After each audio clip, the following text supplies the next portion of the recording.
sekejap kan? Itulah tu, rasa sekejap sangat kali ni. Dah tahun ke-6 dah mak tak ada kan? Itulah, 6 tahun mak tak ada. 6 tahun Sarah tak balik rumah. Si Liana tu 3 tahun lepas dia baliklah juga walaupun banyak kerja.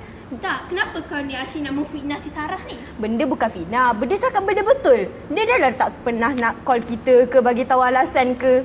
Entah, nama dengan umur mak pun tak ingat. Dah lah, tak ada guna kau baca Quran kalau mengumpat je kerja. Kau pun sama daripada dulu.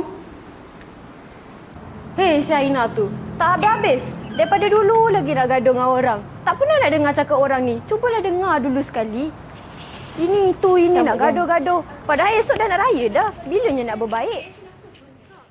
Hei si Nadia, tak habis-habis kamu mengumpat si Sarah. Tak guna dia baca Quran hari-hari kalau mengumpat hari-hari. Biar aku solat lah macam ni. Nadia tu asyik bergaduh je. Apa nak jadi kat diorang dua tu? Tak, at least Liana dengan Sarah walaupun tak balik, diorang tak gaduh pun. Apa kata kita bawa diorang pergi ke rumah? Jom. Boleh lah. Aku tak tahulah macam mana nak baik dengan dia tu. Gaduh. Jom, lawat kubur mak. Lama tak pergi, jom. Pergi kan? Lajulah. Iyalah. Jom. Korang ajak aku pergi mana ni? Jom ikut je kita orang.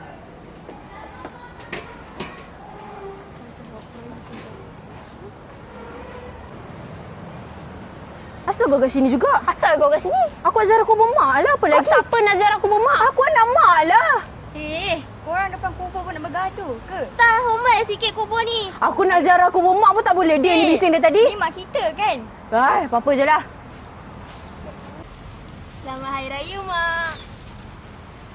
Hari ni kami 5 orang je datang. Kalau Liana tu, dia dah jadi inspektor sekarang. Jadi susahlah dia nak datang beraya. Kalau Sarah tu, faham-faham lah kan. Dia memang daripada dulu tak nak ziarah mak. Sekali pun tak pernah lagi. Raya bukan sekadar pakaian baharu dan juadah di meja.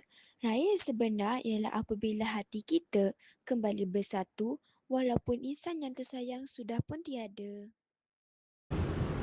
Kami tiga amanah mengucapkan Selamat Hari Raya Aidilfitri. Maaf zahir dan batin.